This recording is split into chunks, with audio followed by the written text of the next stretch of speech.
Ноокат районуна караштуу Кызыл Тейит айылынын тургуну Марленди 26-июнь 19 жаш өздүк майрамы менен куттуктайбыз. Жүрө бергин эч жолу өтпөй жамандыкты, дайым тилеп Кудайдан амандыкты.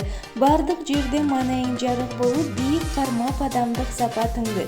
Эч убакта көңүлүң чөкпөй, ойлогон ой максаттарың ишке ашып, ден соолукта аман-эсен жүрүшүңдү тилейбиз деп абасы Сейитмамат, жеңеси Динара жана энеси Умар, карындашы Фатима куттукташат.